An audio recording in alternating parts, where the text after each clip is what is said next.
Assalamualaikum warahmatullahi wabarakatuh. Alhamdulillah. Alhamdulillah alladzi alafa baina qulubina fa asbahna bi ni'mati ikhwana.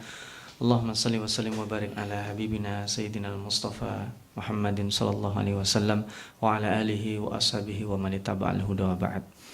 Bapak-bapak, ibu-ibu kaum muslimin dan muslimat yang dicintai Allah, bersyukur kepada Allah pada pagi hari ini di akhir tahun 1434 Hijriah, kita diberikan kenikmatan Allah SWT untuk berkumpul di tempat ini dengan harapan di hari Jumat yang terakhir di tahun 1434 ini memberikan harapan bahwa ada momentum perubahan.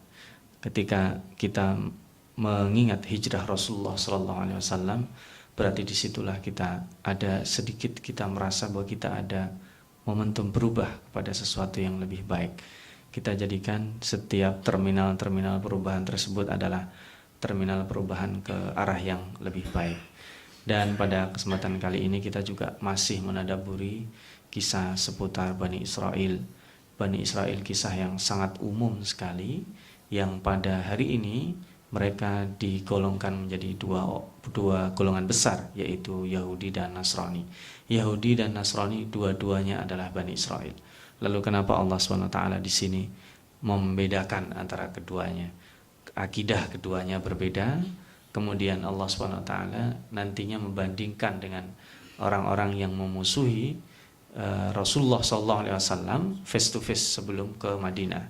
Nah, ini lanjutan dari saya kalau boleh mengistilahkan adalah penyakit-penyakit sosial Bani Israel yang tempo hari sama-sama kita tadaburi bersama, bahwa rezim Fir'aun ketika runtuh, disitulah sesungguhnya manusia diuji kesyukurannya.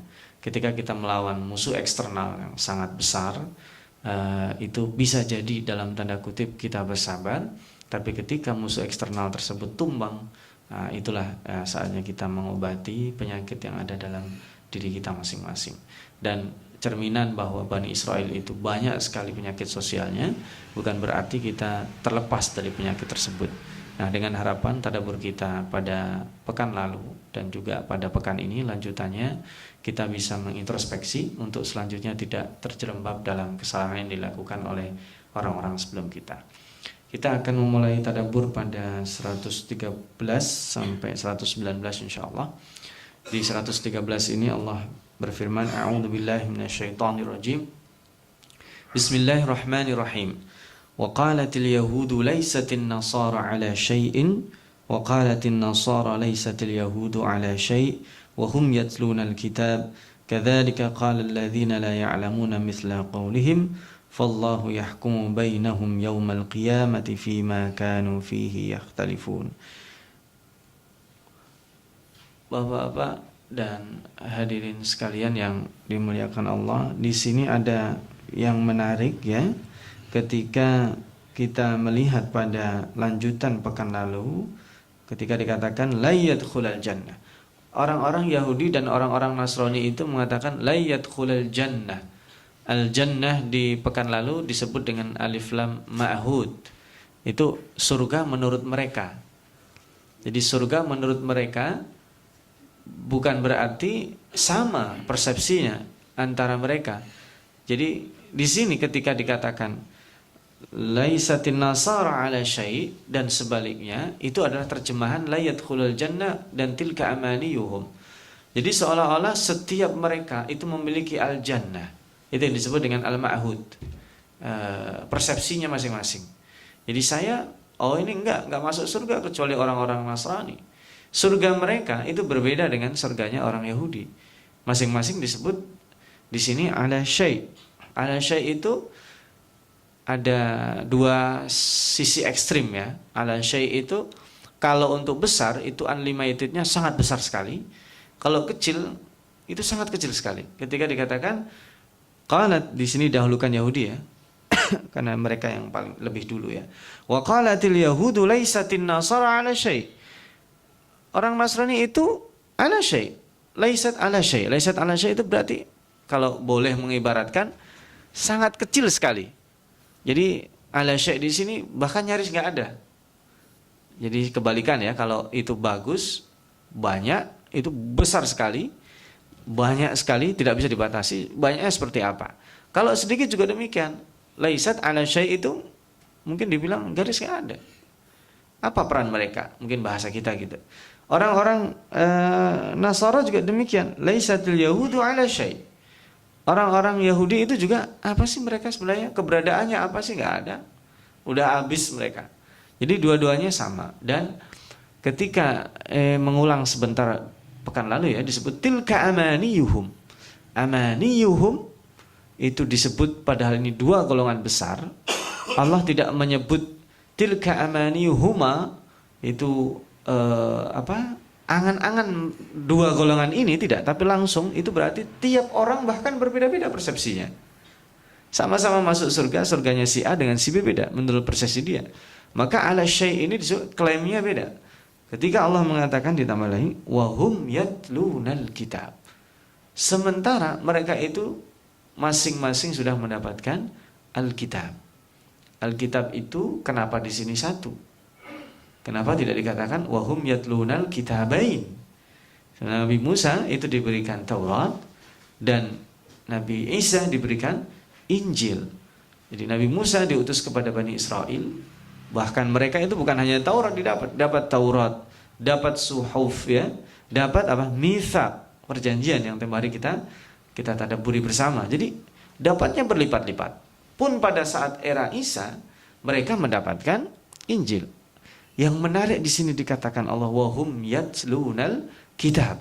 Jadi bentuknya tidak plural, tidak dua, tidak banyak, padahal ada suhuf di situ, tapi satu. Menandakan bahwa mereka itu sama sumbernya aslinya. Entah itu Nabi Isa, entah Nabi Musa, sumber kitabnya sama, yaitu Allah Subhanahu wa taala. Tapi sangat disayangkan mereka tidak berpengaruh. Makanya di sini kadzalika qala alladzina la ya'lamuna mithla qaulihim. Nah, ini ada golongan baru yang disebut di sini, dan yang menarik di sini Allah Subhanahu wa taala membahasakan kadzalika qala alladzina la ya'lamun. Jadi orang-orang musyrik, jadi di sini ada beberapa pendapat ya. Ada yang pertama mengatakan alladzina la ya'lamun itu orang musyrik di zaman itu. Non ahli kitab. Jadi bukan orang Yahudi, bukan orang Nasrani. Ada yang mengatakan sebelum mereka. Jadi jumhur ulama mengatakan ini yang disebut kadzalika qala alladziina la ya'lamuuna mithla qaulihim, itu orang-orang musyrik Arab. Atau lebih khusus lagi disebut dengan musyrik Quraisy yang mempunyai peran antagonis menonjol di waktu Rasulullah SAW. Makanya di sini fallahu yahkumu bainahum. Hum itu baik Nasrani dan Yahudi yang saling mengejek juga sebenarnya, yang punya kepentingan masing-masing juga, ataupun plus golongan baru, yaitu yang disebut alladzina la ya'lamunal kitab di situ. Nah, yang menarik sekali lagi, Allah Subhanahu wa taala tidak memilah-milah. Jadi mereka dikatakan jadi satu. Ini yang pertama. Yang kedua, tempo hari Al-Fakir pernah juga sedikit menyinggung ya, bahwa mereka itu disebut millah wahidah, satu millah. Kalau bahasa kita sering disebut din ya. Millah itu keyakinan yang menyatukan mereka. Di dalam Al-Quran disebut dengan ukhuwah. Nah, dalam surat Al-Hasyr ya, saya pekan lalu juga membacakan kalau nggak salah. Alam tara ilal ladina nafaqu yaquluna li ikhwanihimul ladina kafaru min ahlil kitab. Jadi orang-orang munafik itu dia berukhuwah dengan orang-orang kafir dari ahli kitab. Nah, ini sama sebenarnya, Allah ingin menyamakan. Fallahu yahkumu bainahum, semuanya. Bainahum yaumal qiyamati fima kanu fihi yakhtalifun. Jadi perbedaan-perbedaan itu mereka juga saling cekcok. Saling cekcok itu terjadi bukan hanya sekali dua kali. Mereka bahkan pernah nyaris bersatu memusuhi Rasulullah pada saat perang Khandaq ya. Perang Khandaq itu mereka bersepakat. Ya, orang-orang Yahudi, kemudian Bani Ghatafan, Quraisy dan beberapa suku-suku di Arab bersepakat. Tapi pada hakikatnya mereka itu kemudian menjadi ragu.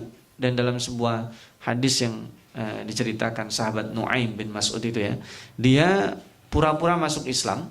Kemudian karena dia dari suku Ghatafan, mendatangi Quraisy, mendatangi Ghatafan, mendatangi Yahudi. Jadi semuanya diragukan. Misalkan orang-orang Yahudi dikasih keraguan-raguan. Kalau seandainya nanti orang itu nggak jadi perang, nah kalian mengikrarkan perang dengan Muhammad, mereka pulang ke kampungnya, kalian sendirian, ayo gimana? Jadi mereka ragu-ragu. Oh, buruk juga berarti ininya, niat baiknya Quraisy, niatnya untuk menyerang Muhammad ini. Mereka ke Ghatafan juga demikian. Jadi masing-masing itu ditimbulkan keraguan, akhirnya oh ternyata terungkap sesungguhnya rencana mereka itu disatukan dengan kebersamaan memusuhi Muhammad. Tapi sesungguhnya mereka memiliki agenda masing-masing. Nah ini yang disebut dengan al-kufru millah wahidah.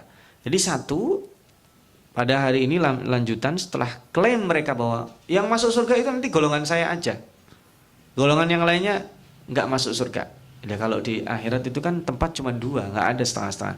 Kalau dibilang nggak masuk surga, itu artinya klaimnya adalah semuanya sesat dan masuk neraka. Itu satu. Nah sekarang yang sesama mereka sendiri itu ternyata klaimnya memang nggak ada apa-apanya. Jadi klaim laisat ala syai itu mengecilkan, menyepelekan, mengecilkan peran atau mengenolkan. Jadi tidak ada peran sama sekali. Nah yang kedua, wa man azlamu mimman mana'a masajidallahi ayyudhkara fiha ismuhu wa sa'a fi kharabiha. Ini ada yang mengatakan ini bukan mereka, tetapi nasib yang mereka alami. Jadi menurut ada yang menyebutkan namanya, jadi ini nama salah satu kaisar di Romawi yang menghancurkan tempat ibadah Bani Israel. Nah nanti mungkin di saatnya kalau tidak salah pekan depan kita akan membahas esensi masjid. Masjid itu di zaman dulu tidak identik dengan bangunan. Masjid itu adalah sebuah tempat tertentu, mungkin digaris sebuah area, di situ tempat sujud. Kalau sekarang menjadi bangunan. Padahal kata baginda Rasulullah SAW, salah satu keistimewaan yang diberikan Rasulullah, salah satunya adalah ju'ilal ardu liya masjidan. Jadi setiap jengkal tanah itu dijadikan bagi umat Islam itu masjid. Jadi di zaman dulu itu nggak boleh kecuali tempat-tempat tertentu untuk sholat. Misalkan di sini di areanya di sekitar pelataran ini sekian meter kali sekian meter itu tempat sujud. Kalau kita berada di mana kita harus mengarah ke sini. Kalau sekarang kita mau sholat di masjid dalam artian bentuk fisik masjid atau musola, kemudian mau sholat di taman, mau sholat di dalam rumah kita, itu boleh. Nah ini makanya berarti makna yang dimaksud di sini apa? Di sini adalah lil hikayah. Pertama, yang kedua, meskipun lil hikayah, kisah ini adalah dzam bentuknya. Jadi fungsinya ditekankannya bukan di masjid di sini. Jadi diartikan siapa yang lebih zalim dari orang-orang yang mencegah, orang-orang yang memakmurkan, memasuki, kemudian menghidupkan dan sebagainya masjid Allah ayyudhkara fiha ismuhu wa sa'a fi kharabiha. Jadi yang melarang, jadi di situ sebenarnya ini kandungannya ya, masjid dikaitkan dengan zikir. Jadi tempat zikir itu tidak identik dengan bahwa kita di dalam masjid membaca la ilaha illallah atau istighfar atau sebagainya, bukan. Di situ dijadikan tempat yang bisa membuat kita mengingat Allah. Majelis ilmu lah, berzikirlah, saling menasihati, itu disebut dengan ayyudhkara fiha ismuhu wa sa'a fi kharabiha. Itu sebaliknya. Wa sa'a fi kharabiha, bahasa kharab. Dalam bahasa Arab, kharab itu tidak memfungsikan sebagaimana mestinya. Baik bentuk fisik maupun non fisik, itu kharab. Mohon maaf kalau orang-orang Arab wabil khusus Mesir itu kan kalau dia marah disebut Allah yakhrab baitak. Jadi Allah merusak rumah Anda. Merusak rumah itu dua artinya. Bisa merusak rumah secara fisik dengan kebakaran, runtuh, gempa ya, atau merusak rumah membuat rumah kita nggak harmonis. Jadi dua. Nah sekarang arti masjid itu fungsinya tidak berfungsi, itu bisa dua. Satu, kharab itu betul-betul dirusak secara fisik, atau yang kedua, dirusak fungsinya. Jadi masjid yang harusnya sebagai tempat pusat peradaban, di situ mengingat Allah, sholat dan sebagainya. Itu fungsinya dilainkan, dikuasai. Kalau bahasa sekarang kan lagi senang-senangnya menggunakan bahasa tertentu, pihak tertentu ya. Dikuasai pihak tertentu misalnya. Orang selain golongan A nggak boleh masuk masjid ini. Nah itu sudah berarti termasuk definisi khorobiyah. Fungsinya melarang. Oh itu golongan sana ya, nggak boleh sholat di sini. Atau sebaliknya ada golongan lain sholat di masjid ini, mereka pulang kita cuci masjidnya. Nah, itu sama aja. Itu masuk fi khorobiyah. Cuman kita sekali lagi perspektif khorob, perusakan kita lebih sering kepada bentuk fisik. Padahal kita merusak masjid itu non fisik itu lebih berat akibatnya. Atau kita buat masjid itu menjadi kuburan potensi. Kalau di masjid sekitar rumah kita, harusnya masjid itu pusat perkumpulan orang di situ. Jadi ketika ada masalah sosial, penyelesaiannya di situ. Penyelesaian yang pertama itu apa? Zikir Allah. Salat, habis salat selesaikan masalah. Rapat, selesaikan setelah salat. Kemudian ada proyeksi masa depan, pembangunan fisik ataupun non fisik, itu di situ. Nah, orang yang melakukan kharab itu merusak fungsinya. Ini para mufassirin mengatakan ini terjadi dan dialami oleh mereka. Satu. Yang kedua, penafsiran kedua, ini bukan hanya dialami mereka itu melakukan. Jadi salah satu aliran yang terburuk dari Judaism ya. Kalau Judaism itu adalah Yahudi ya, akar dari masalah. Itu ada banyak kalau kita mengkaji tentang Yahudi ya, karena dia yang paling tua di antara Yahudi, Nasrani atau kemudian penganut Nabi Muhammad SAW. Itu di antaranya ada penganut mazhab, kalau disebut itu adalah penganut mazhab apa ya? Dalam terminologi yang baru itu sejarah konspirasi atau konspirasi sejarah kalau menurut bahasa Ibnu Khaldun, sehingga menyebabkan yang penting bagi orang-orang Yahudi, orang Islam atau orang Nasrani, mereka meninggalkan agama. Nggak penting mereka masuk Yahudi, tapi yang penting masuknya di sini adalah mimman mana masajidallah, yang penting tinggalkan masjid. Nggak perlu setelah itu kamu masuk gereja, nggak perlu setelah itu kamu masuk sinagog, tapi yang penting tinggalin aja masjid. Itu maksudnya termasuk khorobiyah. Jadi sistemnya mengusahakan sebanyak-banyak mungkin manusia itu nggak masuk masjid secara fisik, dan secara non fisik itu apa? Lupa Allah. Nah itu orang yang paling zalim kalau punya proyek seperti itu. Lagi sedang waktunya sholat, nah dipalingkan supaya nggak sholat. Itu masuk fungsinya. Kenapa? Berarti dia menghalang-halangi, bukan berarti mengancam, enggak. Mimman mana'a bahasa di sini, bukan mengancam. Yang menghalangi terjadinya seseorang itu sujud dan mengingat Allah di waktunya. Nah ini.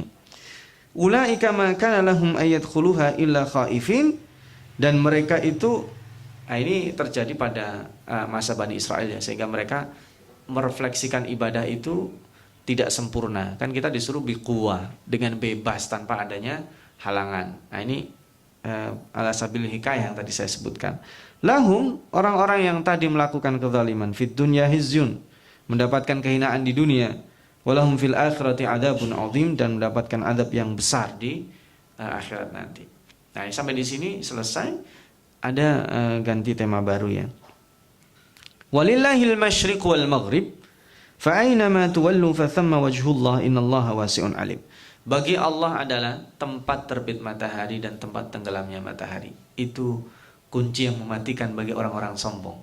Jadi orang-orang sombong di dunia ini, yang orang yang mengaku Tuhan itu selalu, enggak, saya bisa memutuskan. Orang ini mau saya hukum seumur hidup, mau saya hukum mati, mau saya hilangkan namanya tidak ketahuan, mau tiba-tiba besok ditemukan mayatnya di sungai, itu saya penguasa. Itu penguasa yang zalim cenderung ngomong gitu. Kekuasaan ada di dia. Ini sebenarnya masih berhubungan dengan mimam mana'a tadi. Kamu saya kasih sholat harusnya bersyukur. Kamu bisa sholat harusnya bersyukur. Kamu gak sayang harusnya bersyukur. Ketika dikatakan walillahil masyriqi wal maghrib, itu sekak ya. Itu dalam perdebatan Ibrahim dengan Namrud kan itu. Qala ana uhyi wa umit. Kalau kamu bilang Tuhan kamu menghidupkan, aku juga uhyi wa umit. Aku menghidupkan dan mematikan. Nah sekarang ketika Nabi Ibrahim menjawab bahwa Tuhanku bisa mendatangkan matahari dari tempat terbitnya dan menenggelamkan dari tempat tenggelamnya, fa'ti biha minal maghrib. Sekarang coba kamu terbitkan matahari dari tempat tenggelamnya. Itulah apa kata Namrud? Fabuhital ladzi kafar. Dah dia diam, langsung ditutup mulutnya. Nggak bisa. Karena ini penegasan bahwa Allah itu satu-satunya yang bisa menerbitkan matahari. Coba sekarang, siapa di antara orang profesor terpintar sedunia, sekarang coba suruh balik itu matahari, terbit. Nggak bisa. Makanya bahasanya walillahi al-masyriq wal maghrib. Fa aynama tuwallu fa thamma wajhullah. Jadi ini dalam beberapa penafsiran ada yang mengatakan bahwa ini ayat dikhususkan bagi orang-orang yang ragu terhadap kiblat. Jadi masyriq wal maghrib itu arahan dalam kita sholat. Jadi sebenarnya pada saat kiblat itu simbol saja. Orang bodoh yang mengatakan bahwa umat Islam sama dengan orang-orang sebelumnya, menjadikan Ka'bah itu berhala. Buktinya seluruh dunia umat Islam sholat menyembah Ka'bah, itu salah. Padahal Ka'bah itu hanya arah-arah. Syatrul Masjidil Haram bahasanya, tidak menghadap Ka'bah. Syatrul Masjidil Haram itu sebenarnya perkiraan. Sekarang saya tanya Bapak, ada yang bisa memastikan sholat Bapak itu kalau ditarik garis lurus itu tepat kena Ka'bah? Itu pernah didebatkan dulu ya. Bahkan di MUI itu ada perdebatan. Arah kiblat. Nggak bisa. Itu hanya syatrul Masjidil Haram, menghadap perkiraan ke sana. Apalagi dulu masih ingat saya waktu kecil, kiblatnya mana? Ngadap ke barat. Kita kalau ngadap ke barat langsung dari Indonesia ini, di Pulau Jawa, di Jakarta tepatnya, itu kalau ditarik lurus barat kena Ka'bahnya? Nah, nggak kena, lewat kita. Itu di salah satu negara di Afrika, Afrika Tengah mungkin. Itu bisa jadi Madagaskar. Nah itu kenanya. Nah maka di sini dikatakan fa aynama tuwallu fa thamma wajhullah. Jadi kemanapun kita memalingkan wajah itu sebenarnya fa thamma wajhullah. Makanya dikatakan di dalam nanti ya kita di juz 2 itu laisal birra an tuwallu wujuhakum qibalal masyriqi wal maghrib. Yang dinamakan kebaikan itu bukan kita menghadap ke timur, ke selatan, ke utara, ke barat. Karena nanti menghadapnya ke Ka'bah itu ke arah timur dan sebagainya itu kan tergantung posisi kita. Kalau kita berada di Madinah berarti kiblatnya mana? Selatan. Kita berada di Yaman kiblatnya mana? Ke utara dikit. Padahal itu utara pas juga nggak bisa kan. Nah itu maksudnya. Tetapi yang dinamakan walakinnal birra man amana. Itu substansinya. Simbol perlu. Tapi tanpa dijiwai simbol itu menjadi mati. Makanya sholat itu tempo hari sudah kita bicarakan kenapa pakai iqamatis sholat. Innallaha wasi'un alim. Bahwa Allah SWT memiliki keluasan. Memiliki keluasan rahmat dan memiliki pengetahuan yang unlimited, tidak dibatasi. Nah, saya ingin membahas pada ayat 116 dan berikutnya sekaligus nanti kita diulang 2 kali orang-orang alladzina la ya'lamun. Nanti kita bahas itu. Wa qalu ittakhadallahu waladan subhana. Orang-orang itu baik orang-orang yang tadi dikatakan alladzina la ya'lamun. Jadi saya ulas ini ya, meskipun tadi udah disebut dan nanti akan disebut lagi. Menarik ya. Allah menyebut orang-orang musyrik itu tidak, misalkan tadi setelah kadzalika qalal musyrikun atau kadzalika qalal ladzina kafaru min qablihim misalnya. Tapi kadzalika qalal ladzina la ya'lamuna mithla qaulihim tadi dibahas. La ya'lamun. Jadi meniadakan ilmu. Lihat ke dalam bahasa Al-Qur'an apa? Ar-Rahman. Yang kedua, ayat kedua adalah Allamal Qur'an. Jadi ilmu yang diberikan Allah nomor 1 itu ilmu kitab. Dengan diturunkannya kitab kepada kita itu ilmu yang luar biasa. Baru setelah itu khalaqal insan 'allamahul bayan. Itu ilmu yang kedua baru ngajarin kita membaca, berbicara, mengungkapkan sehingga bisa difahami. Maka sebenarnya nikmat teragung ilmu yang diberikan Allah pada kita itu Alkitab. Karena ada orang-orang yang tidak diberikan sebelumnya. Jadi orang-orang musyrik Arab itu disebut dengan bukan ahlu kitab. Kenapa? Karena mereka sebelum diutus Nabi Muhammad SAW tidak pernah dikasih kitab. Itu malah disebut meniadakan ilmu. Padahal kalau dari sisi keilmuan, dari tata bahasa, dari yang lainnya, bukan mereka tidak punya peradaban. Ada. Tetapi peradaban yang luar biasa itu ditiadakan Allah. Kenapa? Karena ilmu yang tidak dituntun oleh Allah itu tidak diangkat. Itu satu ya, nanti kita bahas berikutnya. Nah, mereka itu orang-orang itu. Dan juga termasuk orang-orang kafir dari golongan Yahudi dan Nasrani mengatakan ittakhadallahu walada. Allah memiliki anak. Nah, ini kan udah kalau dipikir nggak masuk akal. Allah punya anak. Yang benar aja. Anak Allah itu siapa? Seperti apa? Nah, itu nanti debatable lagi. Jadi mereka punya pendapat Allah punya asisten, sepakat. Tapi asisnya seperti apa? Nah, di situ debatable lagi. Nah, maka kata Allah langsung subhanah. Subhanah itu Masya Allah ya. Kata-kata subhanah itu sudah selesai. Maha suci Allah. Di dalam Al-Quran kata-kata tasbih itu disebut dengan semua rangkaiannya. Bahkan kalau boleh kita tadaburi, awal surat saja itu yang paling sempurna, itu kata-kata tasbih. Didahului misalkan surat Al-Isra. Subhanalladzi asra. Itu maha suci Allah, itu penahbisan. Nanti di dalam surat lain ada yang dimulai dengan sabbahalillah, bentuknya past tense. Jadi sudah bertasbih sebelum manusia, ma fis samawati wal ard, sesuatu yang di langit dan di bumi. Dan yusabbihulillah, ada juga ya ayat Al-Qur'an surat yang dimulai dengan demikian kan? Itu masih berlangsung. Dan nanti terakhir di dalam juz 30 itu ada disebut surat dimulai dengan sabbihisma rabbikal a'la. Itu perintah bentuknya. Dari dia bentuknya tahbis, masdar, kemudian fi'il madhi, past tense, kemudian present dan continuous tense itu yusabbihulillah, dan terakhir itu perintah bentuknya. Kalau misalkan maha suci Allah, itu artinya apa? Seandainya seluruh manusia tidak ada yang menyembah Allah, atau seandainya seluruh manusia di dunia ini mengatakan Allah punya anak, Allah tetap mengatakan apa? Subhana, maha suci. Allah tetap mengatakan apa? Allah maha kaya. Allah tetap mengatakan apa? Allah tetap tidak berpengaruh itu. Gak ngaruh. Subhana itu udah klimaknya. Itu sudah ditahbiskan. Yang menahbiskan Allah sendiri. Kamu mau nyembah saya atau tidak itu gak ngaruh. Karena kebaikan itu kembalinya kepada manusia. Yang kedua, sabbahalillah, sebelum manusia diutus Nabi kepada setiap manusia, itu sudah bertasbih barang-barang di langit dan di bumi. Maka kemudian Allah perlu menyebutkan yusabbihulillah. Ayo manusia, sabbih, bertasbihlah. Fasabbih bismi rabbikal azim. Itu bertasbihlah. Mendingan kita jadi makmum, masbuk dalam bertasbih. Kita jangan malu untuk meniru burung-burung, gunung-gunung dan makhluk-makhluk lain yang bertasbih sebelum kita lahir atau sebelum diutus Nabi kepada kita. Itu kalau saya boleh mengistilahkan, ada sholat masbuk, ada tasbih masbuk. Iya, manusia itu termasuk yang bertasbih secara masbuk. Selama dia belum bertasbih, itu dia masih disebut dengan orang yang belum sholat kalau kita. Tapi kalau dia sholat, mau sholat sah. Selama dia sholat berjamaah sah, selama dia masih ada imamnya di situ. Coba kita lihat dalam satu hari, dalam sholat saja, bapak-bapak dan ibu-ibu pernah ngitung nggak bertasbihnya berapa kali? Dalam sholat 3 per kita ruku ya, sujud 2 kali 6. Itu artinya 1 rakaat kita 9 kali. Ya. Kali 17 berapa itu? 153 ya. Kemudian kita baca selesai sholat 33 kali 5 berapa? 165 ditambah 153 berapa itu? 318. Itu kita bertasbih.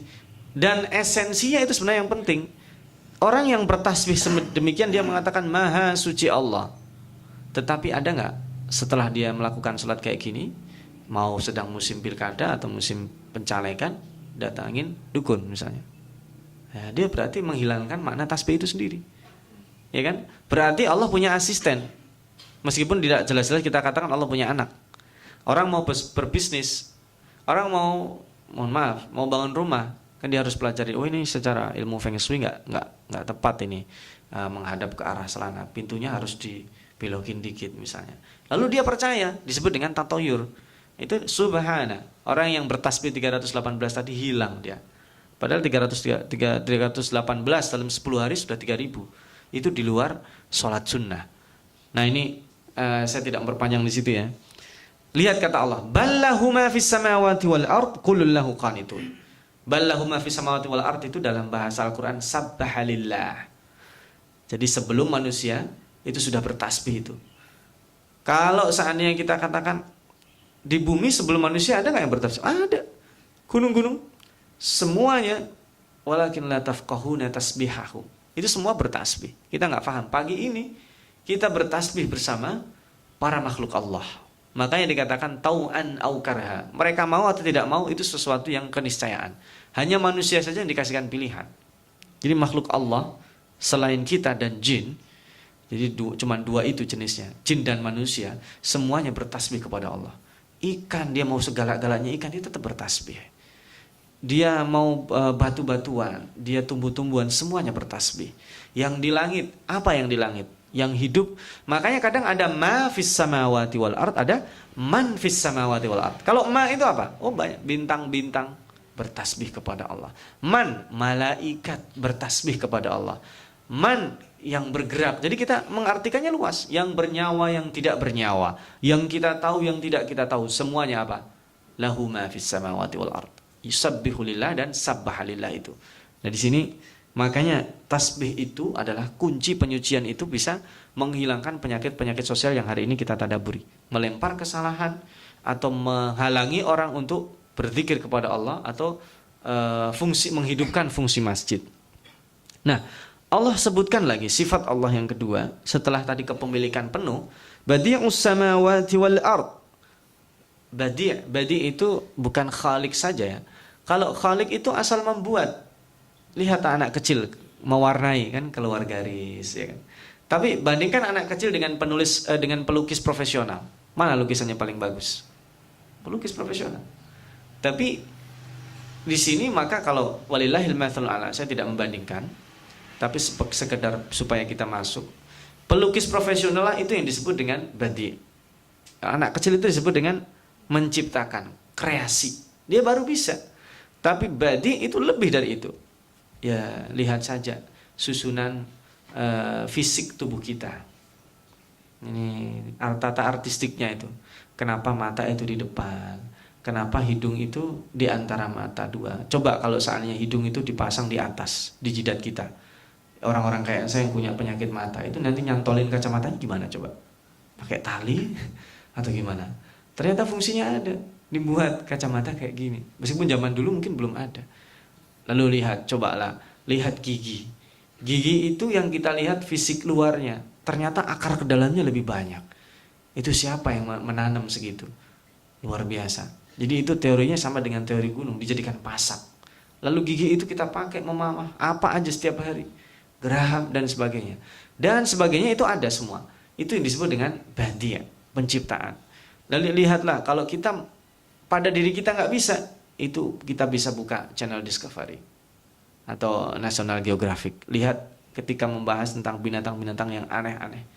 Ada binatang yang sangat kecil sekali. Untuk apa dihidupkan Allah? Gimana cara makannya?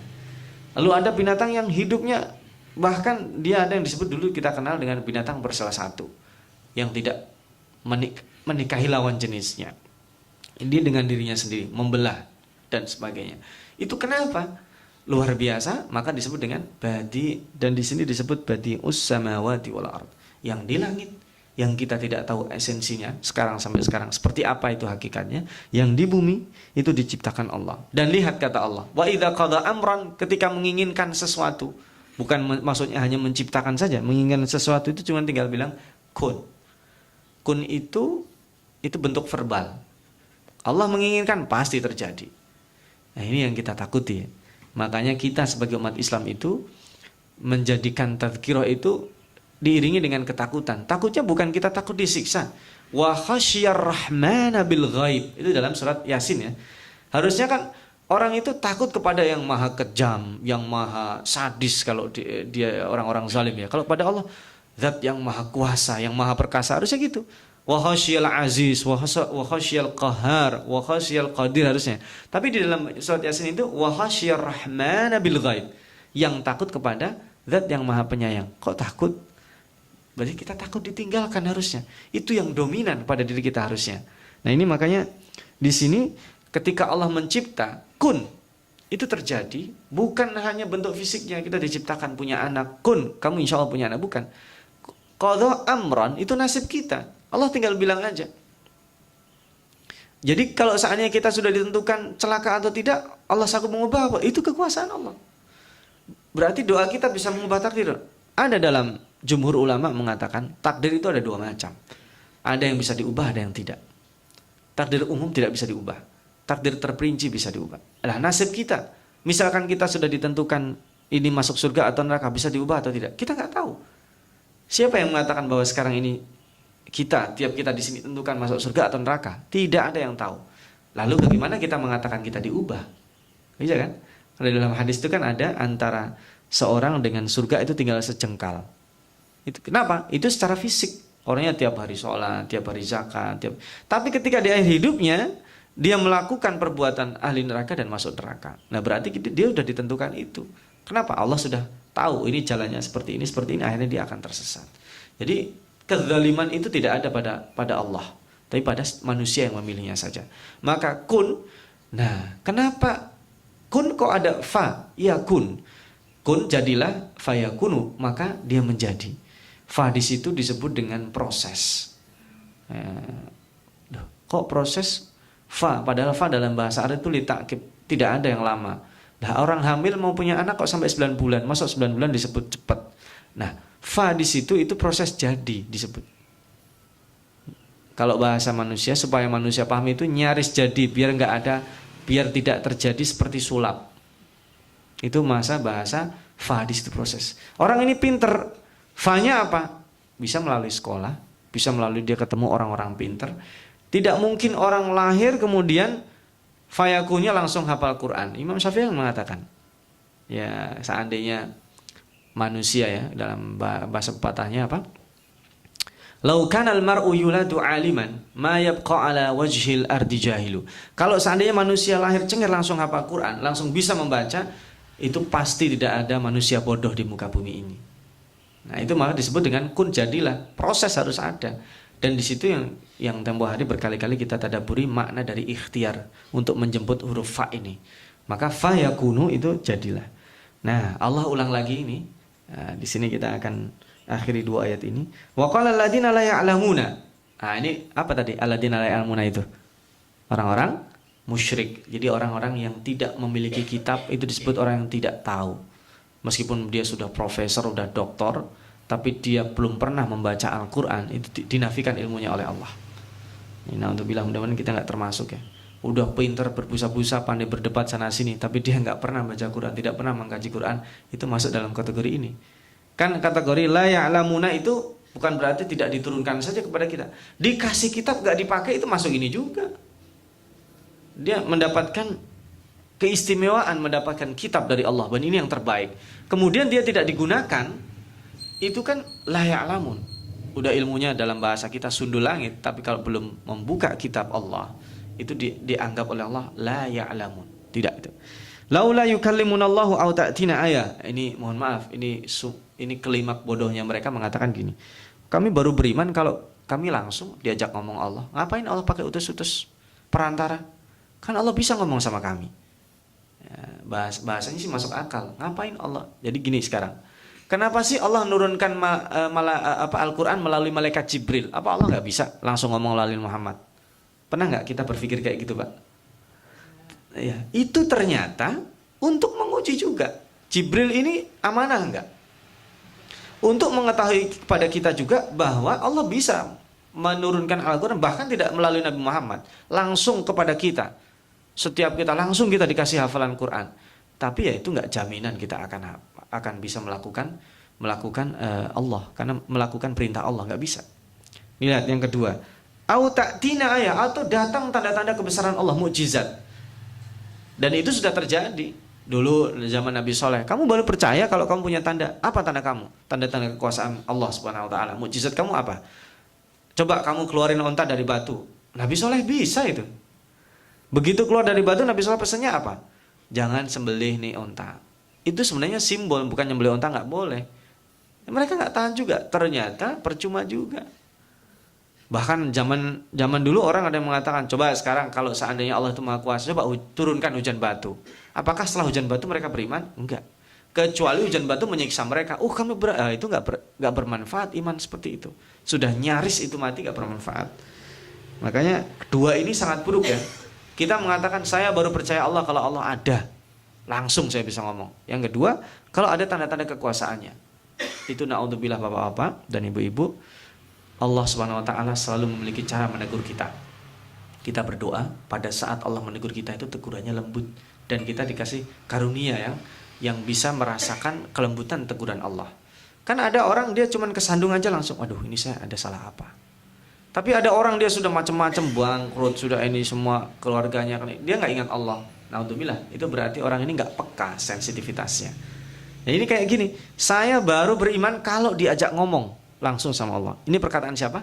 Perkataan orang yang tidak bersentuhan dengan Alkitab. Alkitab itu adalah, kalau di zaman kita bahasanya adalah Al-Quran. Jadi meskipun secara fisik itu Quran sampai di rumah kita tidak membuka dan mempelajarinya, kita masuk kategori ini. Na'udzubillahi min dzalik. Kadzalika qala alladziina min qablihim. Nah, orang-orang yang tidak punya kitab itu bukan hanya mereka, sebelum mereka juga sama. Dan orang-orang yang mendapatkan Alkitab. Nah, ini kan makanya menarik ya. Kadzalika qala alladziina min qablihim mithla qaulihim. Ini lari kepada atas tadi itu klaimnya. Menghina orang lain itu tidak dilakukan oleh orang-orang di luar kita. Sebelum kita juga dilakukan. Sesama mereka merebutkan kekuasaan itu pasti menjatuhkan. Kalau bahasa politik itu black campaign ya. Itu dilakukan orang sebelum itu. Tasyabahat qulubuhum, sama mereka itu. Memusuhi kita, memusuhi orang yang memakmurkan masjid, zikir, dihidupkan, mengingat Allah dalam berbagai sarana ya, dengan sholat, dengan ngaji, dengan majelis ilmu, dengan majelis tausiah dan sebagainya. Itu sama. Tasyabahat qulubuhum qad bayanna al-ayati liqaumin yuqinun. Sedangkan kami ini, tugas kami kata Allah Subhanahu wa taala menjelaskan ayat bagi orang-orang yang yakin.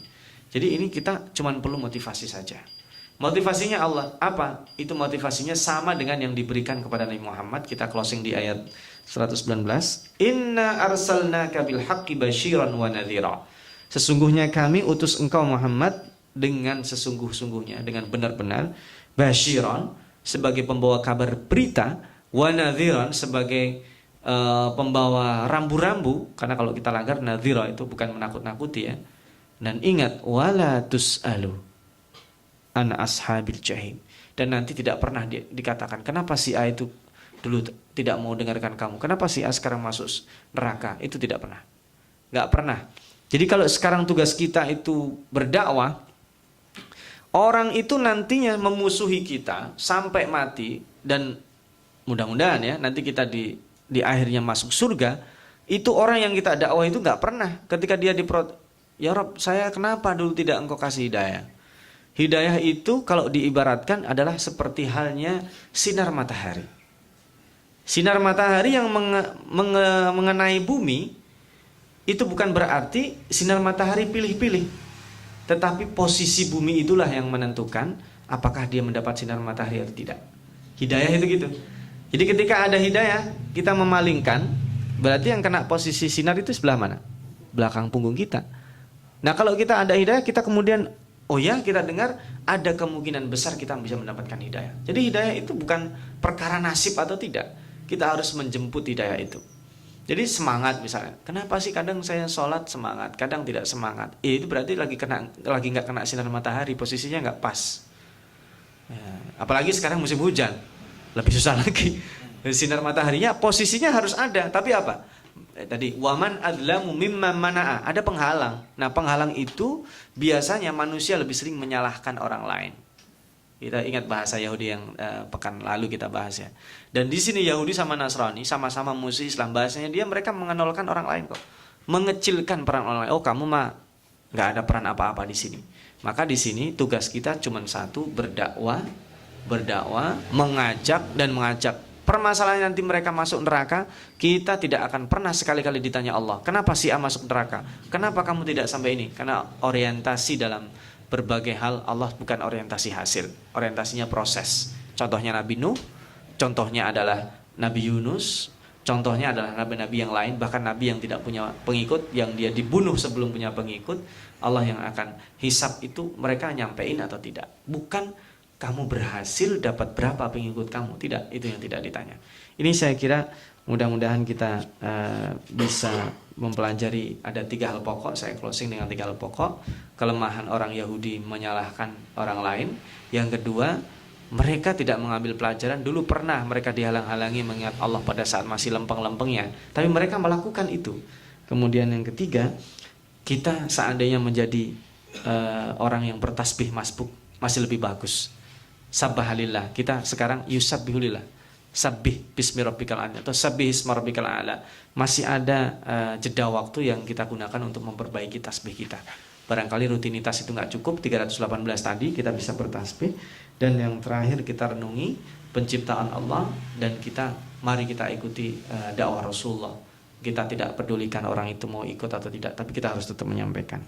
Ini yang akan kita bahas, dan nanti sebenarnya orientasi orang Yahudi terhadap kita itu apa. Nanti di ayat pekan depan kita bahas walan tarda angkal yahudu walan nasara, itu ayat yang terkenal, dan konon ini menurut orang-orang yang liberal ayat ini harusnya fungsinya udah nggak jalan. Sekarang ini kan kita hidup di pluralisme, jadi kita mengakui kebenaran semuanya. Nah ini kita insya Allah akan kita bahas pekan depan, sekaligus kita bahas tadi masjid itu sesungguhnya apa, dan ketika Allah perintahkan kepada Nabi Ibrahim untuk meninggikan bangunan Ka'bah, itu maknanya apa, insya Allah kita bahas pekan depan. Mungkin sekarang 5-10 menit, jika ada yang mau ditanyakan atau mau kita bahas, kita diskusikan, saya persilahkan.